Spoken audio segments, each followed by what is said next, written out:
1 Reis, capítulo de número 19. Nós vamos ler a partir do verso 1. Amém? Diz assim a palavra do Senhor: Acabe fez saber a Jezabel tudo quanto Elias havia feito, e como matara todos os profetas à espada. Então Jezabel mandou um mensageiro a Elias dizer-lhe: Façam-me os deuses como lhes aprouver, se amanhã, a estas horas, não fizer eu a tua vida como fizeste a cada um deles. Temendo, pois, Elias levantou-se e para salvar sua vida se foi. E chegou a Berseba, que pertence a Judá, e ali deixou o seu moço. Ele mesmo, porém, se foi ao deserto, caminho de um dia, e veio e se assentou debaixo de um zimbro, e pediu para si a morte, e disse: Basta, toma agora, ó Senhor, a minha alma, pois não sou melhor do que meus pais. Deitou-se e dormiu debaixo do zimbro. Eis que um anjo tocou e lhe disse: Levanta-te e come. Olhou ele e viu, junto à cabeceira, um pão cozido sobre pedras em brasa e uma botija de água. Comeu, bebeu e tornou a dormir.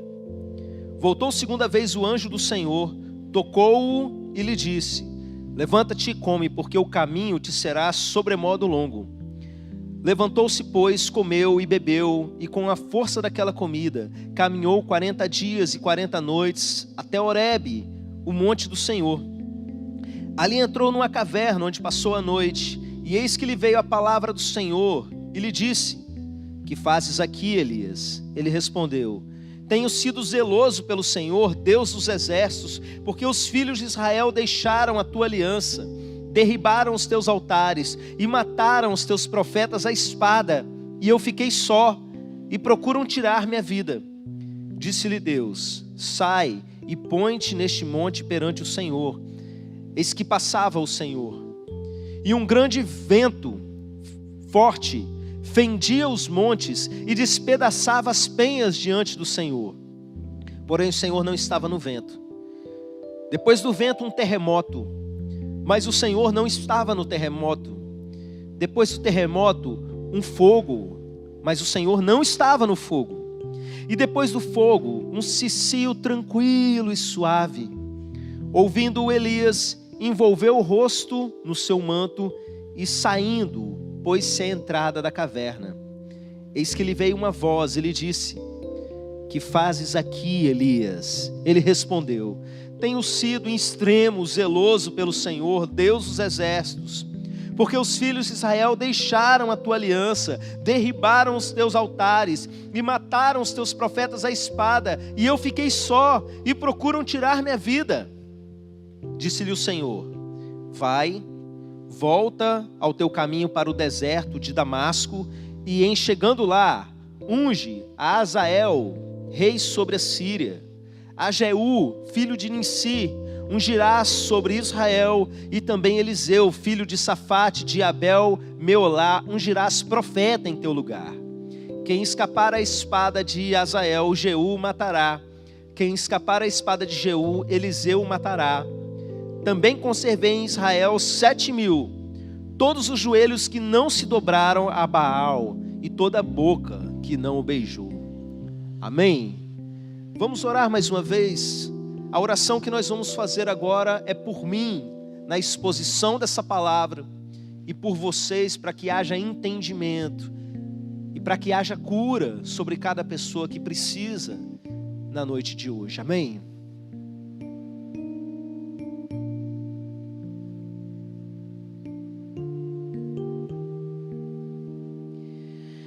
Pai, eu clamo, Senhor, para que não haja distrações, para que não haja perda do foco.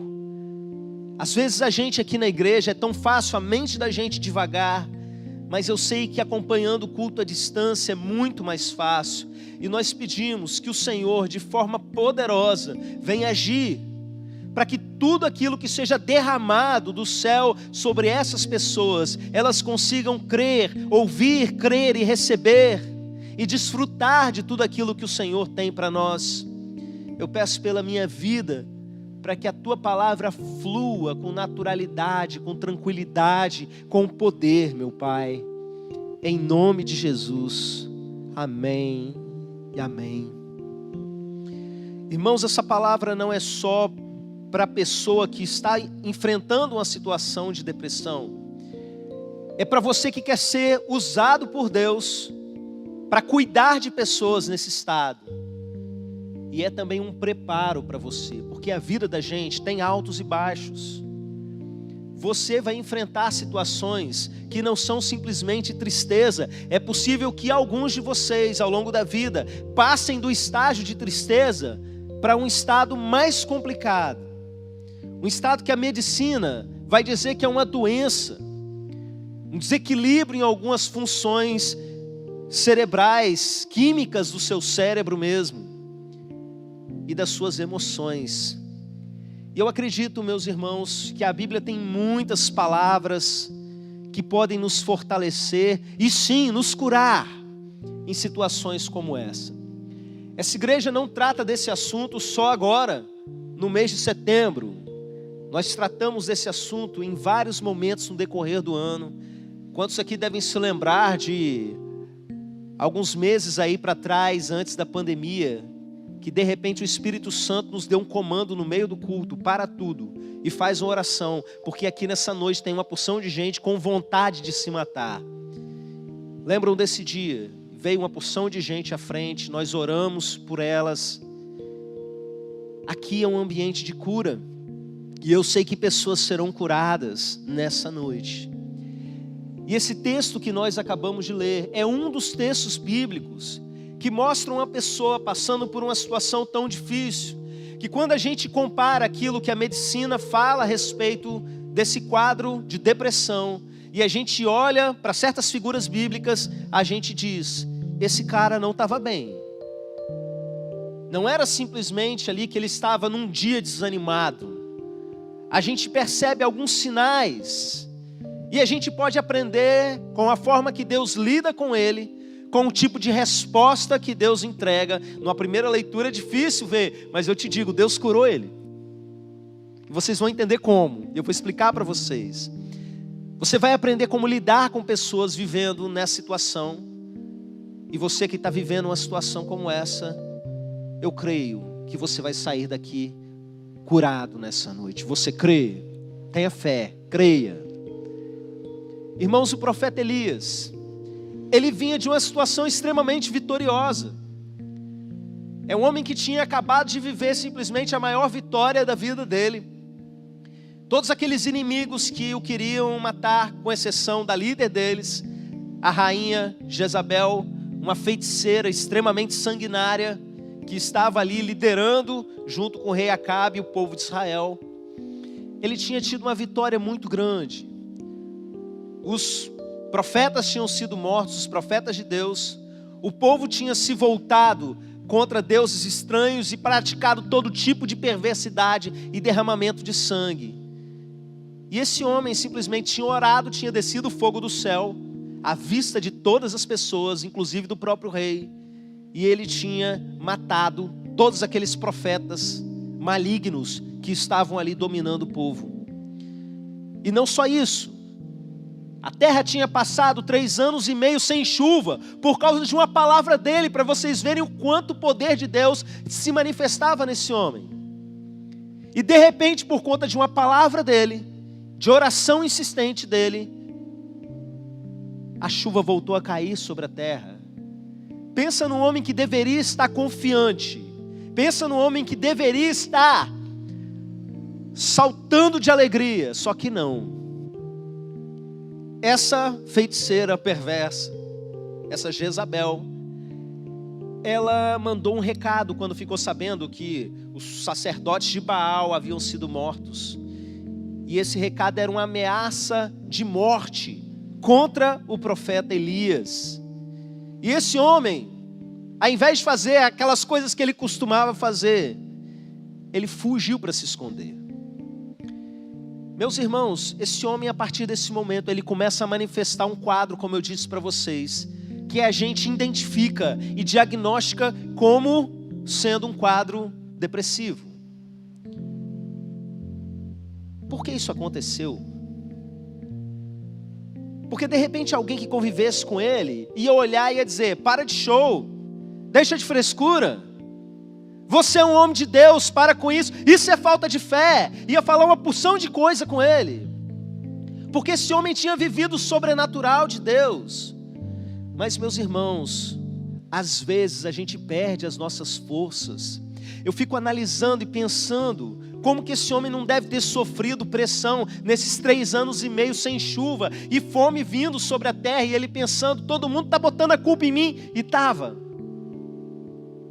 E viver situações de intensidade emocional gigante, de tensões gigantes, de ver todos os seus amigos serem mortos à espada, e esse homem se mantendo forte, dia após dia. Mas aquele, meus irmãos, que se mantém forte por muito tempo, chega uma hora que as forças, elas acabam.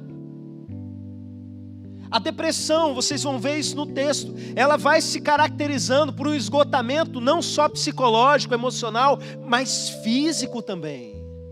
Às vezes a pessoa não tem força física para enfrentar situações que ela trataria assim, esgotou. Eliseu foge, e o profeta andava com um ajudante, e chega um momento que ele vira para o ajudante e fala: fica aí, não vem comigo não. Você sabe o que é isso? Isolamento. Ele não queria ninguém perto dele. O texto diz que ele deixa o moço e começa a caminhar na direção do deserto, e fica um dia inteiro andando no deserto, meus irmãos. Deserto fala muito sobre o estado emocional que ele estava, porque ele poderia ter ido para outros lugares.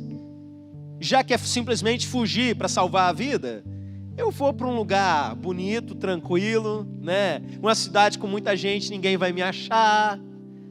Pessoal, pode até saber que existe o profeta Eliseu, mas não tem meu Facebook, não sabe como é que é a minha cara. É tranquilo, não. Ele vai para o deserto, você sabe por quê? É fuga, é isolamento. Aquele homem chegou num momento que ele não queria ver ninguém. Irmãos, isolamento às vezes faz bem para a gente, porque às vezes a gente precisa ficar sozinho. Mas existe um limite. A gente precisa ficar sozinho para refletir algumas coisas, para orar. Ficar sozinho para orar é maravilhoso. Mas, meus irmãos, se esconder porque está mal, porque não está com vontade de ver as pessoas, isso é um indício de que algo perigoso está acontecendo com você.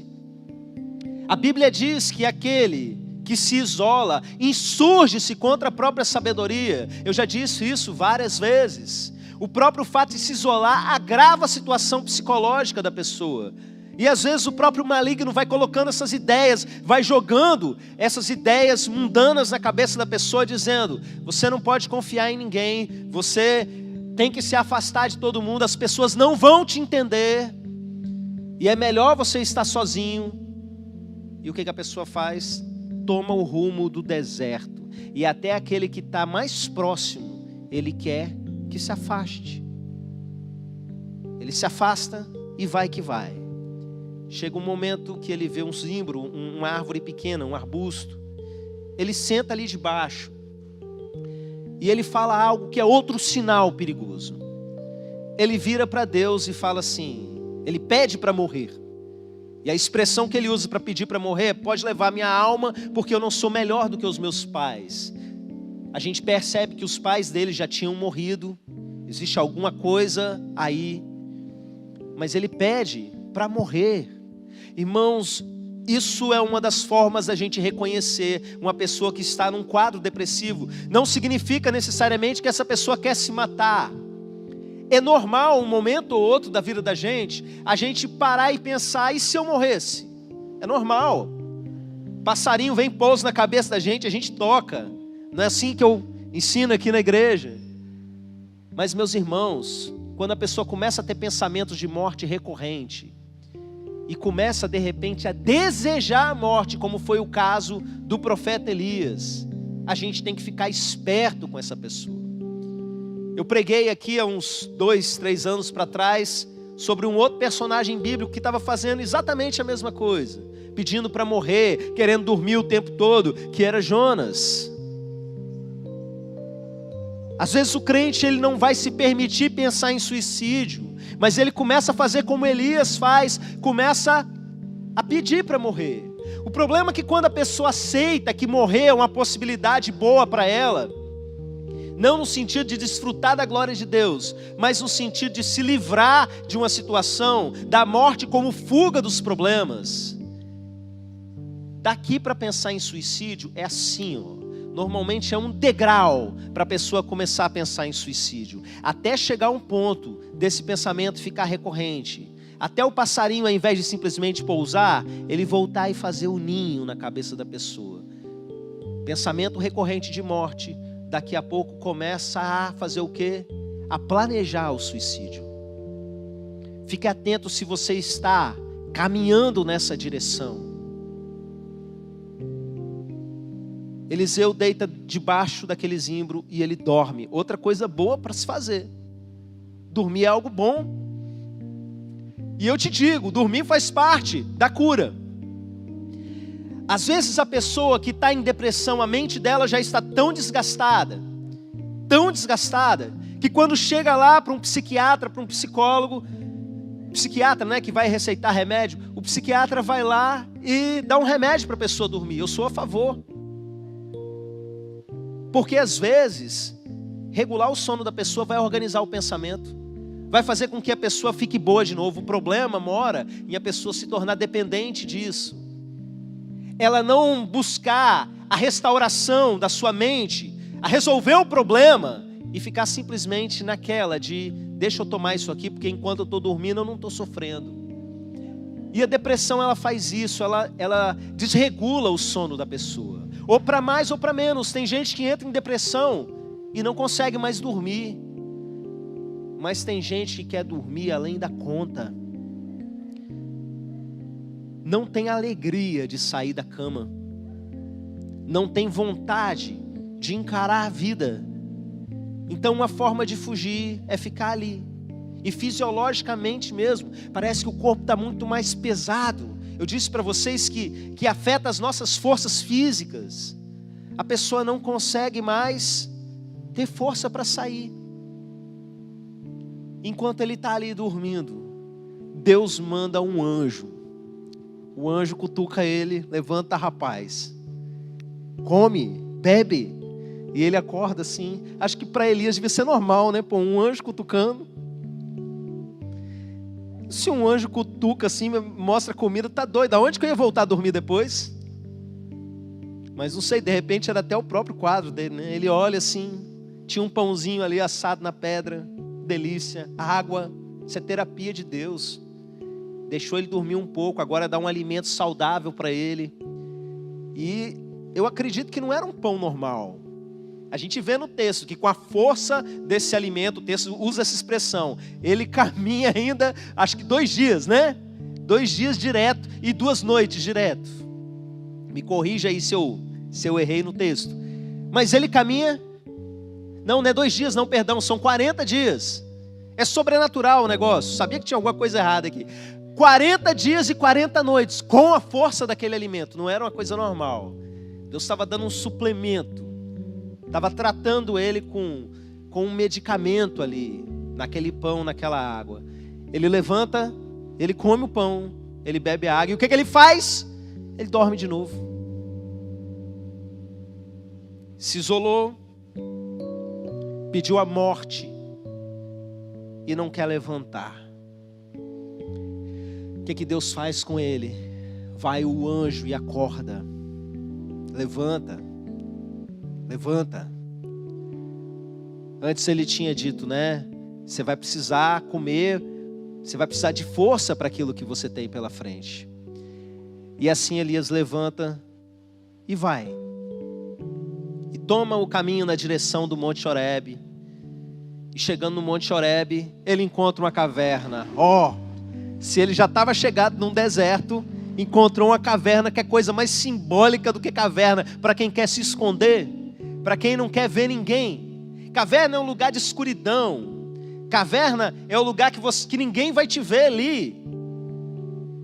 É assim que muitas pessoas fazem. Às vezes até saem das redes sociais para que ninguém os veja, quer ficar sumido de tudo. E olha, ele fica ali dentro daquela caverna e Deus fala para ele: o que você está fazendo aí, Elias? É engraçado algumas perguntas que Deus faz. Você crê que Deus sabia o que ele estava fazendo ali? Com certeza. Com certeza. O nosso Deus sabe de todas as coisas que estão lá no profundo do seu coração, coisas que nem você sabe a respeito de você mesmo. Ele sabe, mas é uma pergunta provocativa. Ele quer fazer com que Elias fale, por quê? Porque Deus não quer ninguém com depressão. Entenda isso, faz parte da cura, a pessoa colocar aquilo que ela está sentindo para fora. E ele faz essa pergunta para instigar, para ver se ele começa a fazer exatamente isso que ele fez, começa a se lamuriar. É importante demais, Tiago vai falar da gente se despojar, não é? Colocar para fora aquilo que está dentro da gente. E ele vai falando: eu tenho sido zeloso para com o Senhor dos Exércitos. Mas o que está acontecendo é que mataram todos os profetas, o povo começou a seguir Baal, e só sobrou eu estou sozinho. E você sabe que Deus não retruca ele? Aprenda isso. Enquanto a pessoa está precisando ainda botar para fora, não adianta você chegar e ficar retrucando com a pessoa. Deixa a pessoa falar, deixa a pessoa botar para fora. Pode não fazer sentido nenhum. Você pode saber que o que essa pessoa está dizendo é um bando de bobagem, mas ela precisa botar isso para fora. Deus sabia que o que ele estava dizendo não era verdade, mas ainda não era o momento de falar isso com ele. E aí ele vira para Elias e fala: sai da caverna. E de repente veio um vento lá no Monte Horebe, um vento tão forte que chegava a despedaçar as pedras. Você consegue imaginar isso? E o texto diz que Deus não estava no vento. Depois do vento vem um terremoto, e Deus não estava no terremoto. Depois do terremoto vem um fogo, e Deus não estava no fogo. Por que é interessante isso para a gente? Porque são demonstrações de poder que no Antigo Testamento principalmente eram tidas como manifestações do próprio Deus. A teologia tem um nome para isso: teofanias. E o próprio Elias tinha acabado de viver uma experiência dessa com Deus. Ele orar para Deus mandar fogo do céu e Deus se manifestar através de fogo. Então aquelas coisas que ele estava acostumado a ver Deus falar, Deus não estava falando naquelas coisas. Às vezes a gente olha e quer dizer que é Deus fazendo as coisas, e na verdade não necessariamente. E começa um cicio, algumas traduções vão falar uma brisa, um barulhinho suave, tranquilo, e Deus estava na brisa. Às vezes Deus fala com você aonde você não espera que Ele fale. Às vezes Deus falou com você de uma determinada forma, uma vida inteira, mas presta atenção, a forma que Deus vai falar com você agora. Porque talvez alguém está aqui acompanhando a nossa mensagem e pensando assim: tá, Deus mandou um anjo para falar com ele, agora vai lá e fala com ele dessa forma. E comigo, Deus está falando com você. Está falando agora por meio dessa mensagem. Você que de repente recebeu esse link, fique atento. É Deus se comunicando com a gente. E muitas vezes a gente não dá importância. E às vezes é numa coisa tão pequena, numa brisa suave. O exemplo mais forte que eu vi disso aqui nos últimos tempos, eu já contei para os irmãos. Uma das nossas irmãs veio trazer o dízimo aqui no gasofilácio, e como a gente ensina, ora ao Senhor, isso é um gesto de adoração. Ela vinha para colocar o dízimo, e ela foi falando com Deus: por que é tão difícil? Ela estava na verdade se restaurando diante de Deus nessa área. Por que essas coisas são tão difíceis? Por que é tão difícil assim para mim? Aí chegou um garotinho na época com uns 3 anos, catou o envelope da mão dela e falou assim: é fácil, tia, é assim ó, tuf. E Deus falou com ela no garotinho. De onde você menos espera, mas Ele está falando. Você precisa dar atenção, você precisa ouvir. E ao perceber que Deus estava falando, ele enrola o rosto. E ele sai da caverna. E o que Deus fala para ele? O que você está fazendo aí, Elias? Tem alguém numa caverna aí? Tem alguém de uma caverna emocional nos ouvindo? O que você está fazendo aí? Sai da caverna. Vem ouvir o que Deus está dizendo. E Deus pergunta de novo. Deus esqueceu. Ele bota Elias para falar outra vez. E Elias começa ali com aquele chororô, né? E começa a falar de novo. Eu fico imaginando, porque eu já vivi situações parecidas, que o fato dele ter que repetir, ele deve ter percebido que o problema já não tinha mais o mesmo tamanho que parecia. Acontece muito com a gente. Quando a gente não fala, o problema dentro de nós tem um tamanho. Mas quando a gente começa a falar, irmãos, o simples fato de colocar em palavras algo que não é palavra, que são as nossas dores, a gente acaba tendo que organizar o pensamento para poder contar para alguém. Por isso que é tão importante a gente contar dos nossos problemas, a gente ter alguém que nos ouça. Porque o simples fato da gente falar começa a organizar a nossa cabeça. A linguagem é algo muito forte dentro de nós. O nosso pensamento, parte dele é organizado na forma de linguagem. A linguagem organiza a gente. E ele começa a falar, e ele fala a mesma coisa de novo. Eu tenho sido zeloso. Lembrou agora, Deus? Mataram os teus profetas. O povo de Israel se voltou todinho para Baal. E só sobrou eu. Eu estou sozinho. Coitado de mim. Numa hora dessas, uma pessoa que não conhece o que está no seu coração, mesmo te amando, pode ser que ela vire para você e diga assim: mas você precisa se esforçar mais. E não sabe que na verdade você já gastou todas as suas forças e está fazendo um esforço muito grande para estar ali conversando com alguém. Você tem que parar de frescura. A pessoa, Deus virar para ele e falar assim: você tem que pensar positivo, pare com essa negatividade. Não. Deus vira para ele, olha o mistério. Deus vira para ele e fala assim: você pega de volta o caminho lá do deserto, vai lá para Damasco e unge, acho que é Azael, alguma coisa assim, para ser o rei da Síria. Depois você volta, você vai ungir outro rei. Depois você vai voltar, vai ungir lá o Eliseu para ser seu sucessor. E falou mais algumas coisas que eu vou dizer daqui a pouco. Mas eu quero dizer que só essa palavra que Deus liberou sobre ele trouxe cura. Quê? Como assim? Vou te explicar. Você sabe que muitas vezes a gente não levanta da cama da gente porque a gente não tem motivo suficiente para isso. Porque as coisas foram nos frustrando, foram acontecendo e a gente foi perdendo a direção e o senso de motivação na vida da gente. Num primeiro momento você olha um texto como esse e pensa: pera lá, o cara está com depressão, o cara só quer dormir, e Deus chega e faz igual um patrão, dá mais trabalho para ele trabalhar. Não, meus irmãos, porque não é um patrão, não é um ser humano, é Deus. E quando Deus revela um propósito sobre a vida da gente, um sonho nasce dentro de nós. Já contei isso aqui, essa ilustração algumas vezes nessa igreja, e eu volto a repetir. Imagina você na seguinte situação, você vai me entender.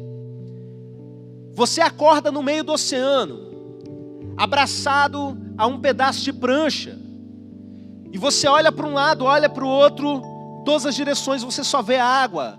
Você procura um ponto de referência nas estrelas, não tem, é só nuvem. A onda está jogando, parece que em todas as direções. Para onde você vai remar? Aonde você vai aplicar as suas forças, as suas energias? Você vai aplicar A força que te resta em sobreviver, em ficar ali agarrado naquela prancha, com a onda te jogando para um lado para o outro. É assim que muitas vezes quem está enfrentando uma crise depressiva se sente, porque ela está ali simplesmente sem uma direção. Não é assim, eu estou indo para lá. A pessoa está assim, eu estou sobrevivendo. Toda a força que me resta, eu estou aplicando para sobreviver um dia depois do outro, abraçado aqui na minha prancha, sendo jogado para um lado para o outro. Você sabe qual é o problema disso? É que uma hora as forças acabam e a pessoa morre. Se ela não for salva, se ela não for resgatada, as forças dela vão acabar e ela vai morrer. Agora imagina uma outra situação. Você acorda, abraçado numa prancha, no meio do mar, você olha para cima, só tem nuvens, olha para um lado, só tem água, olha para o outro lado, só tem água, mas você olha para o lado de lá e você vê luzes de uma praia. E do lado dessas luzes, você vê as luzes de uma ponte. E do outro lado da ponte, você vê as luzes da orla de Nova Almeida. Marcão, que é pescador, essa imagem deve ser familiar, né?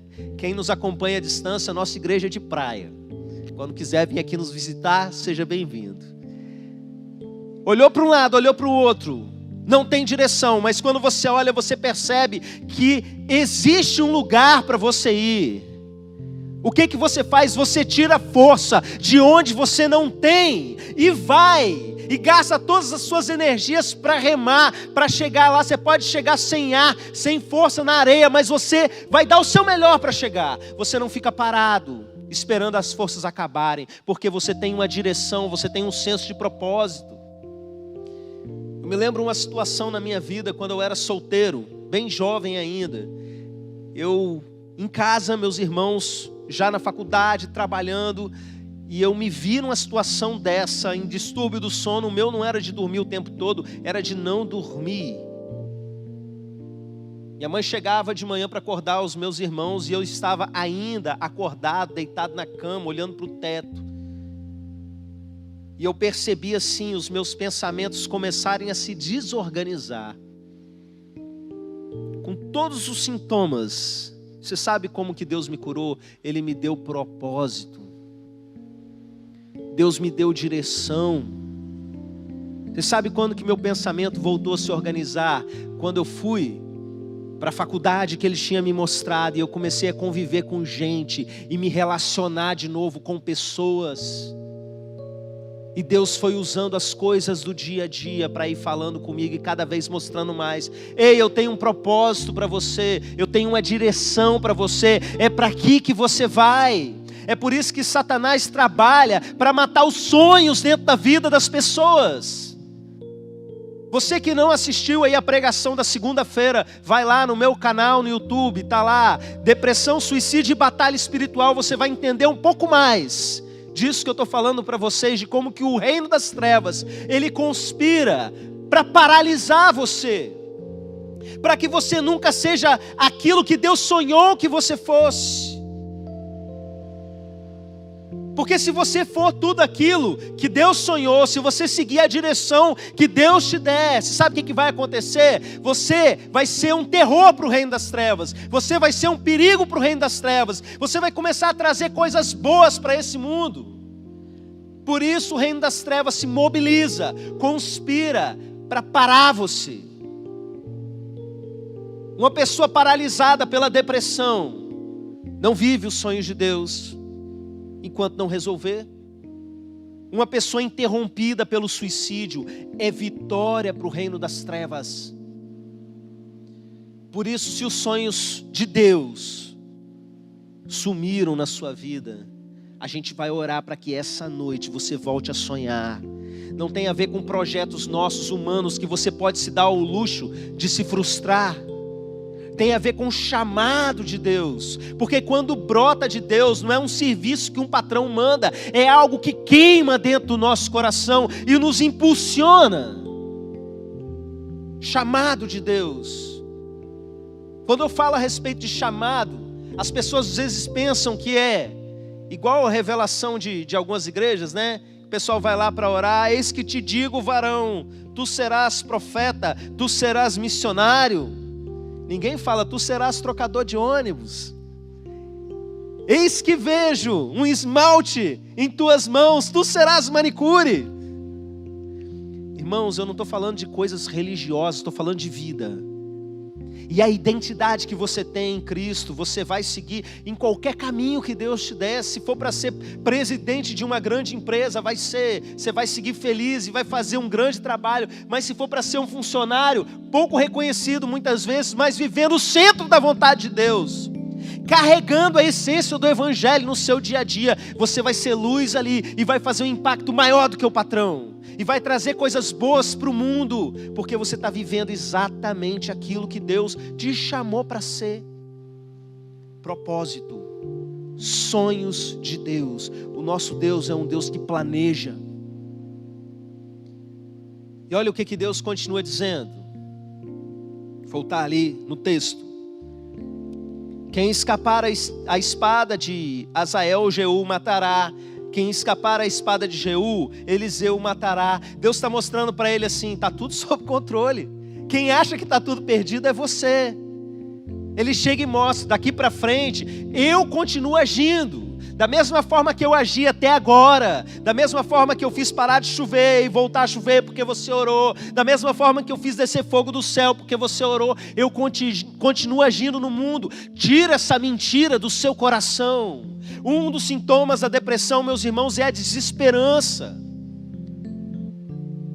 E o que é desesperança? O contrário da esperança. Esperança é quando você espera que algo vá acontecer. Não como uma possibilidade distante, mas como uma grávida espera o seu filho nascer. E quando a pessoa perde a esperança, e normalmente isso está dentro do pacote da depressão, ela perde a alegria e o sabor pela vida. Eu ouvi essa semana de um irmão que eu estava aconselhando, ele disse, eu perdi a esperança. Perdi a esperança nas pessoas que eu conheço, eu perdi a esperança na humanidade. E ele já estava perdendo a sua fé. Olha, Deus vira para ele e fala assim, volta a ter esperança, meu filho, eu continuo no controle, eu estou agindo. Eu vou continuar fazendo as coisas, como você sabe que eu faço.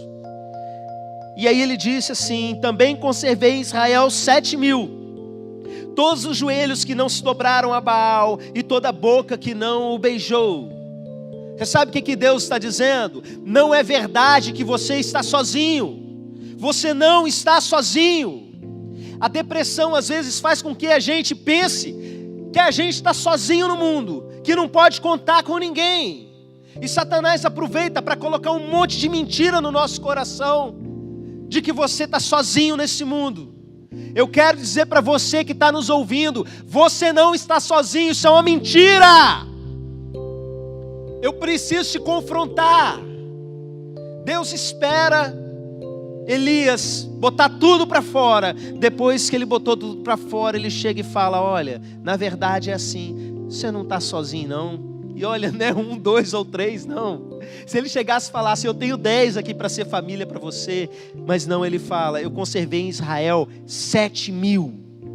7.000 pessoas. Você quer conversar com qual deles? Qual deles você quer aí que vem te dar uma força e ajudar? Porque eu tenho 7.000 que não se dobraram diante de Baal, não beijaram Baal. Você está se sentindo sozinho?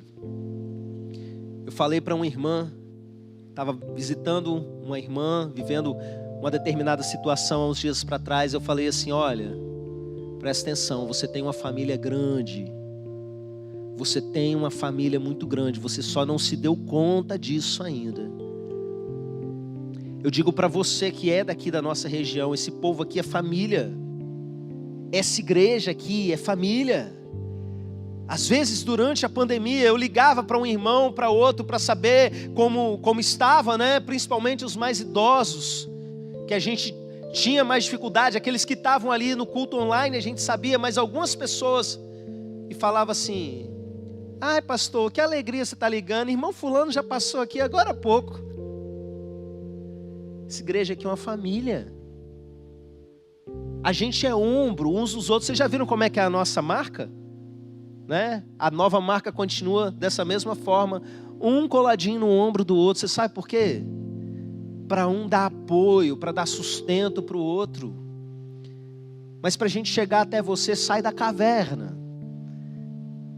Tem alguns irmãos que não se permitem serem acessados, serem assistidos, porque permanecem dentro da caverna. Olha só, até Deus queria que Elias saísse da caverna para poder cuidar dele. Existem certas coisas que dependem sim de você, e força para sair da caverna você tem, porque é uma decisão. Você não está sozinho. Sai da caverna, retoma o seu ministério, retoma o sonho de Deus para a sua vida, deixa o seu coração queimar. Desvios que aconteceram no meio do percurso, esquece tudo, porque Deus vai te curando no decorrer desse processo. Você já vai começar a se sentir mais forte a partir de hoje, e a gente vai orar para que os sonhos de Deus comecem a queimar dentro do seu coração, e você vai retomar um caminho de cura, vivendo os sonhos de Deus para a sua vida. Amém? Eu quero convidar a igreja a se colocar de pé, e nós vamos cantar mais uma vez aquela canção que nós cantamos agora há pouco, aquela de minha autoria. E esse tempo, você que está bem, o que você vai fazer? Você vai começar a interceder por aqueles que precisam de cura, aqueles que precisam sair da caverna para serem abraçados, tocados, ouvidos. E ao final dessa canção eu vou dizer assim: você que precisa que eu libere uma palavra de cura sobre a sua vida, você vai sair do seu lugar e vir. No final da música você vem, e a igreja vai estender as mãos, e a gente vai orar, como dentro de casa a gente faz uns pelos outros, como na família a gente faz uns pelos outros. Você está nos acompanhando à distância e queria estar aqui, deixa eu te falar, você vai colocar assim, ó: eu estou atendendo o apelo, eu preciso muito que orem por mim, porque eu estou assim. Coloca no chat ao vivo agora. Vou te contar, tem uma porção de irmão de oração que está agora de casa acompanhando o chat ao vivo. Nosso pastor Osias, por exemplo, está lá. E eu poderia citar aqui um tanto de irmãos que estão nos acompanhando, que com certeza vão orar pela sua vida agora. E você que vai ver essa mensagem outro dia, depois em outro momento, manda uma mensagem aí. Nós temos um ministério da nossa igreja que acode pessoas assim à distância. Gente de outros estados, né, Cláudia? De outros lugares do nosso estado e de fora do estado, tem feito contato com a gente. E tem gente nossa sendo o ombro, simplesmente sendo o ombro na vida um do outro. Vamos adorar a Deus, ministério de louvor, venha. E enquanto isso, fiquemos em oração.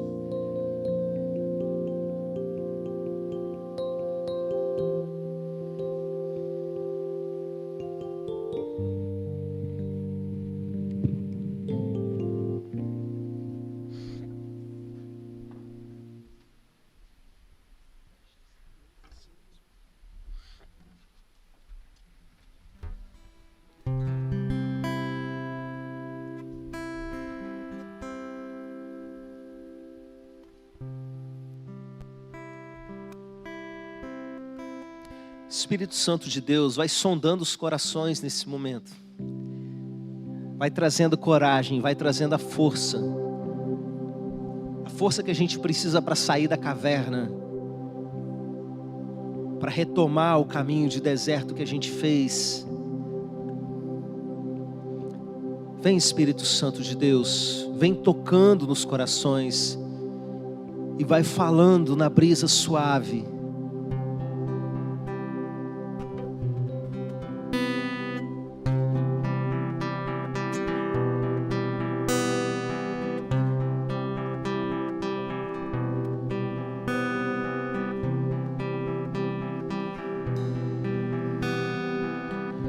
Eu venho aqui, Senhor, apresentar o meu louvor. meu coração.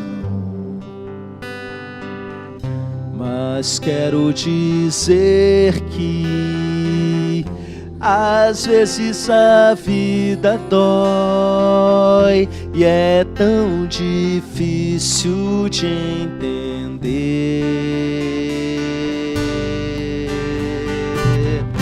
Mesmo em pedaços como estou, eu grito por teu nome, te exaltarei, pois continuas sendo meu Deus.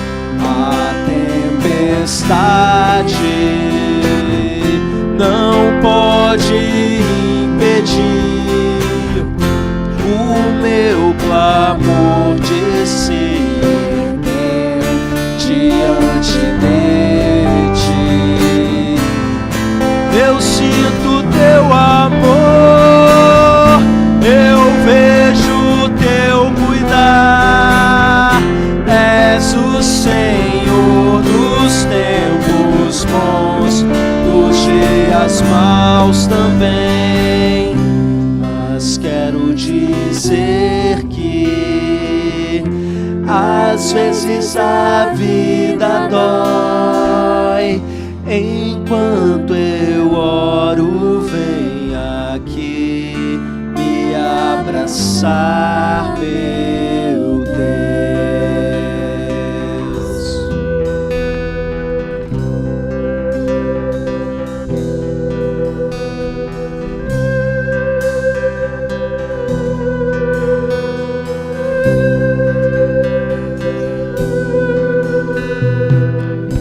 Eu venho aqui, Senhor, apresentar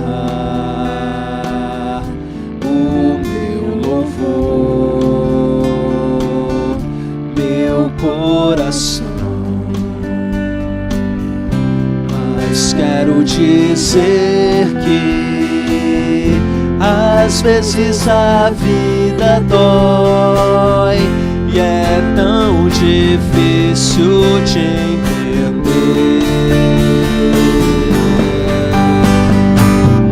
Mesmo em pedaços como estou, eu grito por teu nome, te exaltarei, pois continuas sendo meu Deus. A tempestade não pode impedir o meu clamor de se erguer diante de ti. Eu sinto teu amor, eu vejo teu cuidar. És o Senhor dos tempos bons, dos dias maus também. Mas quero dizer que às vezes a vida dói. Enquanto eu oro, vem aqui me abraçar, meu Deus. Mas quero dizer que às vezes a vida dói. Enquanto eu oro, vem aqui me abraçar, meu Deus.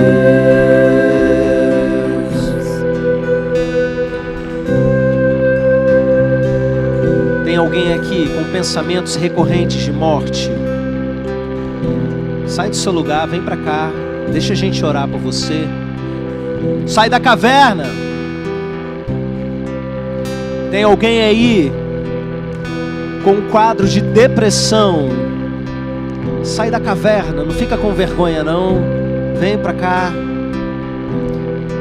Deixa a gente ser ombro na sua vida. Você tem família, você não está sozinho.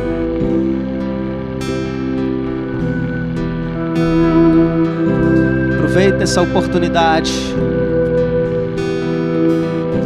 fica com vergonha não.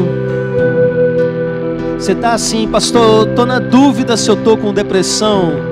Vem assim mesmo, porque algo não está certo.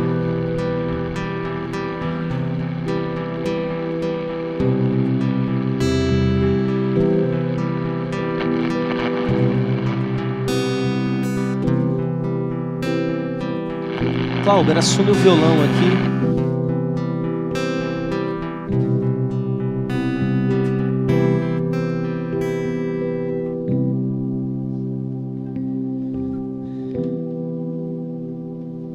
É um tempo estranho, onde a gente não pode abraçar, mas em nome de Jesus, meu irmão, minha irmã, que tem condição de ser um apoio nesse momento, sai do seu lugar. Você não precisa abraçar, mas seja ombro de algum desses. Pode vir, vem, escolhe alguém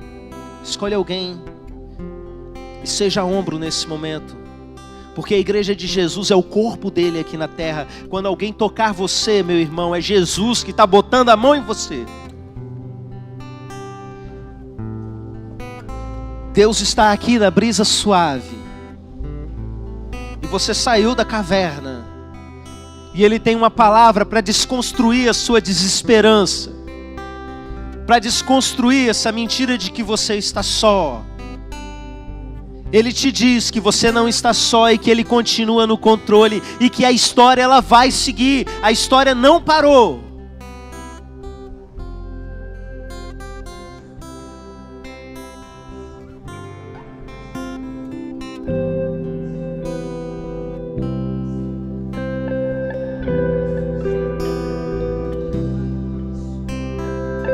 Você que nos acompanha, coloca aí o seu nome, coloca aí no chat ao vivo. Eu agradeço pelo Consolador presente aqui nesse lugar. Nós podemos senti-lo nesse ambiente, nós podemos senti-lo em nós. Espírito Santo de Deus, que consola nas nossas dores, que se coloca de lado junto conosco, sendo o ombro conosco, nosso Paracletos, como diz a palavra de Deus, nos trazendo todo o apoio que nós precisamos. Vem nos abraçar enquanto nós oramos, Espírito Santo. Vem nos abraçar enquanto nós oramos, Espírito Santo. Só o Senhor pode nos trazer cura, só o Senhor pode nos trazer consolo. Só o Senhor pode nos fazer sair daqui mais fortes do que nós entramos.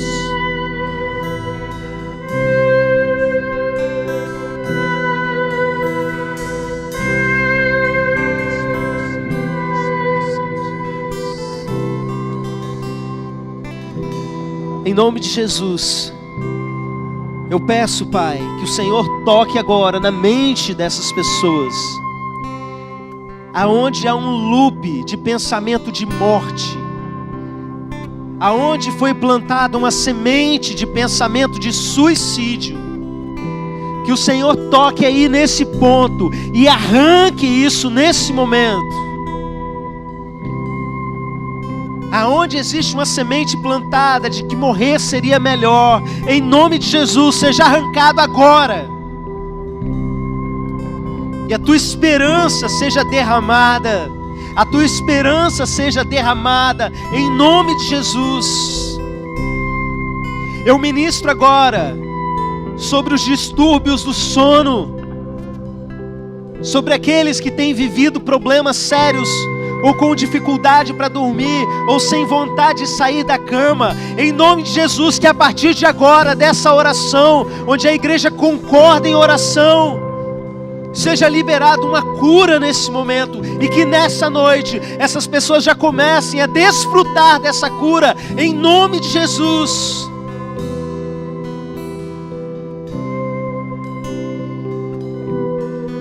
Em nome de Jesus, Pai, onde há uma ferida emocional que carece de um processo de cura,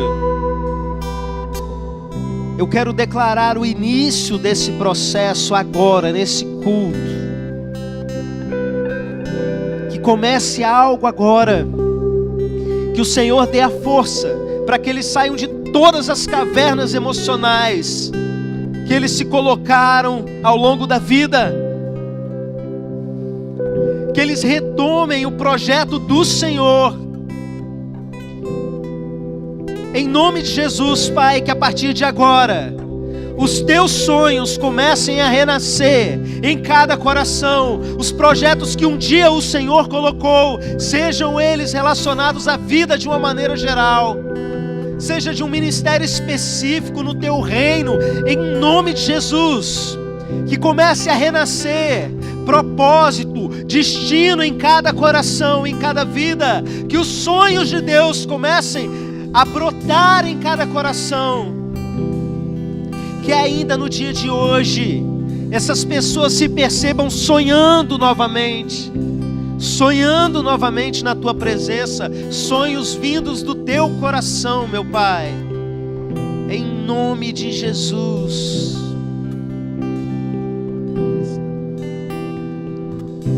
Mesmo em pedaços como estou, eu grito por teu nome, te exaltarei, pois continuas sendo meu Deus. A tempestade não pode impedir o meu clamor de se erguer diante de ti. Eu sinto teu amor, eu vejo teu cuidar. És o Senhor dos tempos bons, dos dias maus também. Mas quero dizer que às vezes a vida dói. Enquanto eu oro, vem aqui me abraçar, meu Deus. Mas quero dizer que às vezes a vida dói. Enquanto eu oro, vem aqui me abraçar, meu Deus. Amém. Glória a Deus. Vamos aplaudir a Ele bem forte.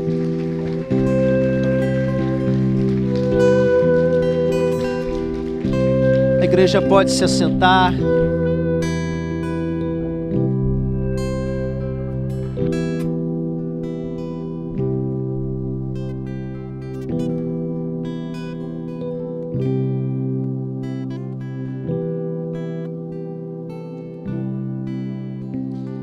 Deixa eu falar algo para você que veio. Procura alguém para conversar. Se você é mulher, procure uma mulher. Se você é um homem, procura um homem. Mas escolhe gente de Deus, pelo amor de Deus. Não vai atrás de Jezabel para conversar, não. Você sabe que às vezes a pessoa nem é uma Jezabel, é gente bem intencionada, mas não tem algo de bom para tratar você. Procura alguém de Deus, porque você precisa botar para fora, faz parte do processo. Precisa contar o que está acontecendo, precisa colocar em palavras os sentimentos, para sua cabeça se organizar de novo. Eu disse que algumas coisas, a cura é um processo. E por que a cura se torna um processo? Seria bom como essas curas físicas que a gente tem, né? Que você chega e fala, seja curado dessa dor nos rins. Eu já ouvi história até da pedra pular para a mão da pessoa que estava ali orando. Eu já vi coisas fantásticas, milagres acontecerem diante dos meus olhos. Mas muitas vezes as nossas curas emocionais, elas precisam de um processo. Por quê? Porque a causa do problema reside numa mentira que existe dentro de nós. E essa mentira, ela precisa ser desconstruída. E às vezes nós construímos alguns hábitos emocionais mesmo, de rotina psicológica nossa, que são destrutivos. E precisa de disciplina na vida da gente. para que a casa seja colocada em ordem. Por isso eu disse que a partir desse momento que comece um processo, porque algumas formas de Deus nos curar é por processo.